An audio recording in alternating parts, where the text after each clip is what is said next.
امرالله صالح ولې د شپږ نیمو بجو د ناستې له مدیریت څخه استعفا کوي؟ دا چې امرالله صالح تازه څه ویلي دي، ولې له دغه مدیریت څخه پښیمانه شوی دی؟ ویډیو وګورئ او چینل سبسکرایب کړئ. السلام علیکم لیدونکو، ستړي مه شئ.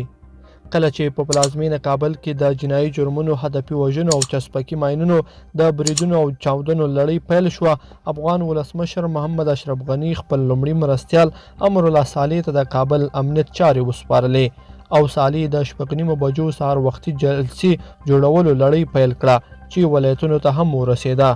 استاد امرالله صالح ویلي چې نور د شپږ نیمو بجو غونډې جوړولو مشري نه کوي او له دې کاره لاس په سر شوی دی. هغه ویلي چې اوس دې بهیر دوام پیدا کړی او ځان ته خپل ځای پیدا کړی، ځکه نو یې پریکړه کړې چې د شپږ نیمو بجو مشري نوره پرېږدي. امرالله صالح څو میاشتې وړاندې د کابل امنیت د مسؤلیت ترڅنګ د شپږ نیمو بجو امنیتي ناستې هم پیل کړه چې د ده په وینا نتیجه یې هم ورکړله.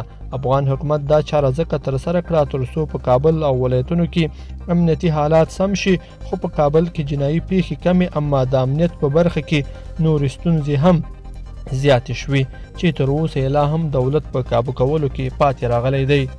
د کابل امنیت په کابل کې په ورځني ډول سره چاودنې او هدفي وژنې اوس عادي خبره ده. په دې ښار کې اوسیدونکي د جنایي جرمونو او بمي چاودنو څخه په سخته اندېښنه کې دي او له دولته غواړي چې د حالاتو په کابو کولو کې دې کوښښ وکړي. له کابل سره ترخوا د افغانستان په یو شمېر لوی ښارونو کې هم هدفي وژنې او د مقناطیسي ماینونه چاودنې زیاتې شوې چې هلته یې هم خلک په اندېښنه کې اچولي دي. لیدونکو په دې هیله چې دا ویډیو به مو تر پایه لیدلی وي. که مو دغه ویډیو خوښه شوه ویډیو لایک کړئ او چینل سبسکرایب کړئ. تر بیا ښه وخت.